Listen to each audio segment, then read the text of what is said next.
Hi hello నమస్తే. నేను మీ కట్టా కార్తీక్. ఒకవైపు రాజమండ్రి సెంట్రల్ జైల్లో జైలు జీవితాలు అనుభవిస్తున్నప్పటికీ కూడా బోరుగడ్డ అనిల్ కుమార్‌కి కేసులు తప్పట్లేదు. ప్రతి కేసులో కూడా విచారణ ఎదుర్కోవాల్సి వస్తా ఉంది. అంటే శిశుపాలుడి పాపాలు పండాయని చెప్పేసి అంటారు కదా! అలా పండాయి. అంటే ఆ రోజు వైసీపీ అధికారాన్ని చూసుకొని జగన్మోహన్ రెడ్డి గారు అండ చూసుకొని పదే పదే అనేక నేరాలకి పాల్పడ్డటువంటి బోరుగడ్డ అనిల్ కుమార్ ఇవాళ ప్రతి కేసులో కూడా విచారణ ఎదుర్కొంటున్నాడా అనేటువంటిది మనం చూడాల్సిన విషయం కనపడతా ఉంది. చాలా క్లియర్‌గా బోరుగడ్డ అనిల్ కుమార్ నేను అనంతపురం తీసుకొచ్చినటువంటి విజువల్స్ మీకు నేను చూపిస్తా ఉన్నాను. రాజమండ్రి సెంట్రల్ జైల్లో ఉన్నటువంటి బోరుగడ్డ అనిల్ కుమార్‌ని మరో కేసు నిమిత్తం అనంతపురం తీసుకురావడం జరిగింది. నేను కోర్టులో కూడా ఆధారపరచడం జరిగింది.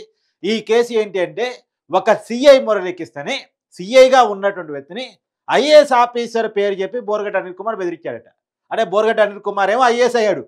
ఆయన సీఐని బెదిరించేవాడు అయ్యాడు.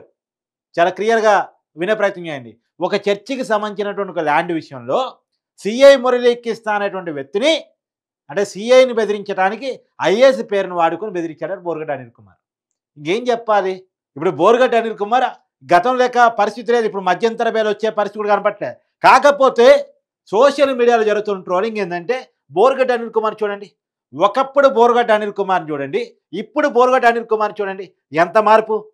ఒక రిపోర్టర్ తన్నాడట 30 కేజీలు తగ్గానని చెప్తున్నాడట. ఏం సార్ ఇలా అయిపోయారు ఏంటి అసలు మీ పరిస్థితి ఇలా అయిందంటే 30 కేజీలు తగ్గానంటున్నాడంట. సరే తగ్గటం మంచిదే. తగ్గడానికి చాలామంది డైటీషియన్ దగ్గర వేలకు వేలు ఖర్చు పెడతా ఉన్నారు.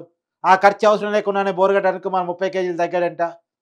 సరే తగ్గటం మంచిదే ఆరోగ్యానికి. మంచి తిండి జైల్లో పౌష్టికాహారమే పెడతారు. ఏ ఫుడ్ పెడితే ఆ ఫుడ్ బెటరు. జంక్ ఫుడ్‌లు బెటరు. తర్వాత విచ్చలవిడి ఆయిల్‌తో చేసినటువంటి ఫుడ్ మంచి ఆయిల్‌తో చేసిన ఫుడ్డే పెడతారు. జైల్లో మంచి పౌష్టికాహారం, నాణ్యమైన ఆహారం, రుచికరమైన ఆహారం ఉండకపోవచ్చేమో గానీ, పౌష్టికాహారం అయితే అందుబాటులో ఉంటది. సో, మంచి ఆరోగ్యంగానే ఉన్నాడు. కానీ, ఏదో ఒక దిగాలు లేని పరిస్థితి. ఇప్పుడు అన్ని దిగాల కంటే కూడా మానసిక దిగాలనేటువంటిది చాలా పెద్ద దిగాలు. ఏంటి నా బతుకిలా అయింది? చంద్రబాబు నాయుడు గారిని గంటలో చంపేస్తా అన్నా. నారా లోకేష్ గారిని అర్ధగంటలో చంపేస్తా అన్నా. పవన్ కళ్యాణ్ గారి బెడ్‌రూమ్‌లో దూరుతానన్నా. ఆ పరిస్థితి నుంచి ఆ కామెంట్ చేసి తొడలు కొట్టి మీసాలు తిప్పి అదిగో, ఇదిగో, ఇదిగో, అదిగో అని చెప్పి భయపెట్టిన పరిస్థితి నుంచి ఒక ఎమ్మెల్యేని పార్టీ మారినందుకు నెల్లూరు నుంచి ఈడ్చుకొస్తానా కారు కట్టుకొని అన్నటువంటి వ్యక్తి ఇవాళ జైలు జీవితం అనుభవిస్తూ ఉంటే ఆహ్, ఆ బతుకెక్కడ? ఈ బతుకెక్కడ? ఎవరికైనా ఉంటది ఒక మానసిక వేదన ఉంటది కదా! ఆ రోజు ఎలా బతికాను, పులిలా గర్జించానే, ఇవాళ పిల్లిలా పోలీసుల దగ్గర చేతులు కట్టుకొని ఉండాల్సొచ్చిందే అనేది ఒక భావన ఉంటది కదా! ఆ భావనలో ప్రెజెంట్ బోరుగడ్డ అనిల్ కుమార్ ఉన్నాడా అనేటువంటిది మనకి అనిపిస్తా ఉంది. ఏది ఏమైనా ఒక విషయం గుర్తుపెట్టుకోవాలి. అధికారం ఒక రాజకీయ పార్టీకి శాశ్వతం కాదు. ప్రజాస్వామ్యంలో ప్రజలు అధికారాన్ని అటు ఇటు మారుస్తుంటారు. ఒక రాజకీయ పార్టీ అండ చూసుకొని మరొక రాజకీయ పార్టీ నాయకుల మీద అందులో స్థాయితో సంబంధం లేకుండా ఇష్టం వచ్చినట్టు నోటికొచ్చినట్టు మాట్లాడడం కరెక్ట్ కాదు. నేను ఏ పార్టీ నాయకులకైనా చెప్పదలుచుకున్నా, ఏ పార్టీ కార్యకర్తలకైనా చెప్పదలుచుకున్నాను. అది మంచి పద్ధతి కాదు. రెండోది బోరుగడ్డ అనిల్ కుమార్, వర్ర రవీందర్ రెడ్డి, పోసాని కృష్ణమూర్తి, సి రెడ్డి ఇలాంటి ఒక బ్యాచ్ ఉంటది. ఇది పర్టిక్యులర్‌గా మహిళలను తిడతా ఉంటారు. రాజకీయాల్లో లేనటువంటి మహిళల్ని అంటే చంద్రబాబు నాయుడు గారిని, లోకేష్ గారిని, పవన్ కళ్యాణ్ గారిని మాత్రమే కాదు. వాళ్ళ ఇళ్లలో ఉన్నటువంటి ఆడవాళ్ళని కూడా తిడతా ఉంటారు. ఇది కరెక్ట్ కాదు. ఇది కరెక్ట్ కాదు. ప్రజాస్వామ్యంలో విమర్శ ఉండాలి. ప్రజాస్వామ్యంలో ప్రశ్న ఉండాలి. కానీ బూతు ఉండకూడదు. బూతు ఉండకూడదు. బోరుగడ్డ అనిల్ కుమార్ అనేక బూతులు మాట్లాడేవాడు. అనేక బూతులు మాట్లాడేవాడు. ఇవాళ బోరుగడ్డ అనిల్ కుమార్ జైలుకి పోవటం అనేది అతనికి బాధే, అతని కుటుంబానికి బాధే. ఇది వర్ణనాతీతం. ఇది చెప్పుకోలేని బాధ ఇది. జైలు ఎలా ఉంటది? తోటి ఖైదీలతో కలిసి ఎలాంటి జీవితాన్ని నిన్నటిదాకా రిచ్ లైఫ్ పార్టీ నుంచి ఫండింగ్ రావటం వల్ల ఇంకో రకంగానో రిచ్ లైఫ్ గడిపినటువంటి బోరుగడ్డ అనిల్ కుమార్ ఇవాళ ఏ రకమైన జీవితాన్ని జైల్లో గడపాల్సొస్తది? ఇష్టం వచ్చిన తిండి తినలేడు. అడ్డమైన తినడానికి తినలేడు. బయట తినగలిగినంత ఉండలేడు. బయట స్వేచ్ఛ ఉన్నట్టు జైల్లో ఉండదు. ఇదొక పనిష్మెంట్. ఇదో రకమైన పనిష్మెంట్. ఎందుకు ఇది? ఏరు కోరి కొని తెచ్చుకుంది. ఇది ఏరు కోరి కొని తెచ్చుకుంది. ఇది కావాలని తెచ్చుకున్నటువంటి పరిస్థితి. బోరుగడ్డ అనిల్ కుమార్‌దే కాదు. బోరుగడ్డ అనిల్ కుమార్ లాంటి వాళ్ళు ఎవరైనా అది పోసాని కృష్ణమూర్తి కావచ్చు. మళ్ళీ ఈ బోరుగడ్డ అనిల్ కుమార్ మీద వచ్చిన ఆరోపణ ఏంటి? మధ్యంతర బెయిల్ కూడా వాళ్ళ అమ్మకి ఆరోగ్యం బాలేదని పెట్టేసి వచ్చాడు. అదంతా ఉట్టిది. ఇది ఆరోపణ. మరి చూడాలి. దీని మీద కూడా నిరూపణ అయితే మళ్ళీ అదొక పెద్ద కేసు అవుద్ది. ఇప్పుడు అనేక కేసులో తిరుగుతా ఉన్నాడు. ఒక కేసు కాదు, 2 కేసులు కాదు. అనేక కేసులో తిరుగుతా ఉన్నాడు. ఇప్పటికే రౌడీ షీటర్ ఉంది ఇతని మీద. ఎప్పుడైనా గుర్తుపెట్టుకోండి. నేను రౌడీ షీటర్‌ని, చట్టాన్ని నా చేతిలో తీసుకుంటా అంటే ఎవడైనా జైలు పాలు కావాల్సిందే. ఎవడైనా జైలు పాలు కావాల్సిందే. ఒకరు ఒక తప్పు చేయంగానే జైలుకి పోతారు. ఇంకోడు 10 తప్పులు చేసినాక జైలుకి పోకుండా ఉండొచ్చు గాక. 10 తప్పులు చేసిన తర్వాతైనా, 20 తప్పులు చేసిన తర్వాత ఏదో ఒక్కడు మీకు పుల్ స్టాప్ పడిద్ది. ఏదో ఒక చోట మీకు పుల్ స్టాప్ పడిద్ది. జైలు జీవితాలు అనుభవిస్తారు. ఏదో 1, 2 తప్పులు చేయగానే ఏహే! మమ్మల్ని ఎవడు తీస్తాడులే మా ఇంటికల్లే అని చెప్పేసి అనుకుంటున్నారేమో. అంటే, అంటే ఒకనాడు అధికారంలో ఉన్నోళ్ళని చూసుకొని, రాజకీయ నాయకులను చూసుకొని, వెనకాల ఉన్నోళ్ళని చూసుకొని విర్రవీగుతా ఉంటారు.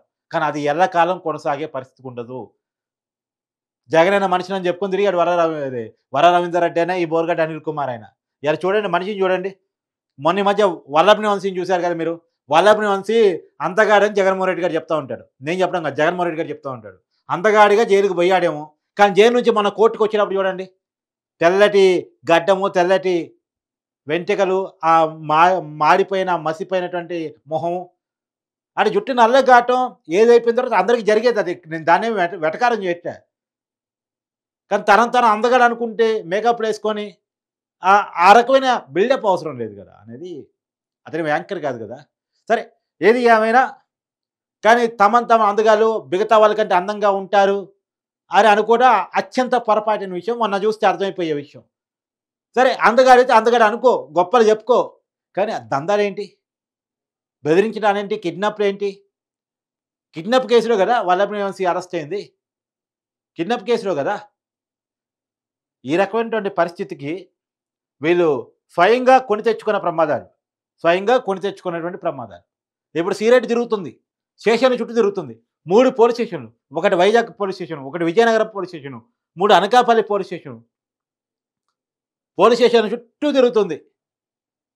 నెరమెల్ల అనుకుంటా. తిరుగుతా ఉంది కేసులు. కాకపోతే ఏదో అరెస్ట్ కాకుండా ఏదో వారెంట్ తెచ్చుకున్నట్టుంది. ఏదేమైనా ఒక కేసులో కాకపోతే ఇంకో కేసులో అయినా ఈరోజు కాకపోయినా రేపైనా సీరెట్ కూడా అరెస్ట్ అయ్యి ఇదే జైలు జీవితాన్ని గడపాలి. ఆ నోటుకొచ్చినట్టు మాట్లాడితే వదిలిపెట్టరు గదా! అమ్మలు, అక్కలు, చెల్లెలు ఇంట్లో ఉన్న ఆడవాళ్ళని తిడతారా? ఎవరిచ్చారు మీకు హక్కు? తిట్టే హక్కు ఎవడిచ్చాడబ్బా? ఒక వార్తను విశ్లేషించేయండి. ఒక వార్తను ప్రజలకు చెప్పండి. ఒక వార్తలో మీకు అనిపించిన భావాన్ని, భావజాలాన్ని ప్రజల మీద చెప్పండి. తప్పులేదు. దాన్ని ఒకరు రిసీవ్ చేసుకోవచ్చు, ఇంకోరు రిసీవ్ చేసుకోకపోవచ్చు. నీ మాట ఒకళ్ళు వినొచ్చు, ఇంకొకరు వినకపోవచ్చు. నువ్వు చెప్పేది ఒకరికి నచ్చొచ్చు, ఇంకోరికి నచ్చకపోవచ్చు. కానీ ఈ బూతులేంటి? అర్ధగంటలో చంపుతారా? గంటలో చంపుతారా? ఈ ఈ బోరగడ్డ అనిల్ కుమార్ చుట్టూ ఉన్నటువంటి పోలీసుల దగ్గర అందరి దగ్గర గన్నులుంటాయి. చట్టం మాది కాదనుకుంటే ఎంతసేపు చెప్పండి చంపడం? చట్టం మాది కాదనుకుంటే కానీ ఎవరైనా చట్ట ప్రకారం పోవాల్సిందే. ఎవరైనా చట్ట ప్రకారం పోవాల్సిందే. చట్టాన్ని గౌరవించాల్సిందే. చట్ట ప్రకారమే ఉండాలి. కానీ మరి జగన్మోహన్ రెడ్డి గారు ఇట్లాంటి కల్చర్‌ని ఎందుకు ఎంకరేజ్ చేశారో తెలీదు గానీ, దీనికి ఇకనైనా ఫుల్ స్టాప్ పడాలి. ఇప్పటికీ వైసీపీ శ్రేణులు కొంతమంది మొన్న అన్నా రెజినోవా గారు తిరుపతి వెళ్లి దేవుని దర్శించుకొని గుండు చేపించుకుంటే, అంటే తలనీలాలు సమర్పిస్తే, దాన్ని కూడా వివాదం చేసే ప్రయత్నం, దాన్ని కూడా ఏదో ట్రోల్ చేసి మహిళని కామెంట్ చేసే ప్రయత్నం. ఏమనాలిగా వీళ్ళు మారరనుకోవాలా? సొంత తల్లి, చెల్లి మీద కూడా కామెంట్స్. మరి జగన్మోహన్ రెడ్డి గారు వాళ్ళ పార్టీ శ్రేణుల్ని కూర్చోబెట్టి క్రాస్ బీకి మారండిరా ఏంట్రా ఈ ఖర్చులు, మన జనం ఊస్తున్నారు, జనం తిడుతున్నారు. ఇలాంటోళ్ళు జైలుకి పోయినా కనీసం సింపతి రాట్లేదు. ఇప్పుడే బోరగడ్డ అనిల్ కుమార్ అరెస్ట్ అయ్యాడండి. గుంటూరులో ఎంతమంది సానుభూతి చెప్తున్నారు చెప్పండి? పోసారి కిష్టమల్లి అరెస్ట్ అయ్యాడండి. సినిమా ఇండస్ట్రీలో ఉన్న సానుభూతి చెప్తున్నారా? శ్రీరెడ్డి స్టేషన్ చుట్టూ తిరుగుతుందండి.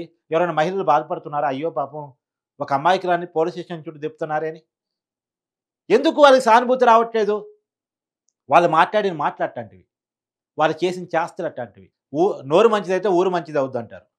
కానీ నోరు మంచిదైతే మీరు మంచోళ్ళు అవుతారు. ఊరు మంచిదైద్దో లేదో నాకు తెలీదు కానీ మీరైతే మంచోళ్ళు అవుతారు. నోరు మంచిది కావాలంతే. యాహ్! Thank you.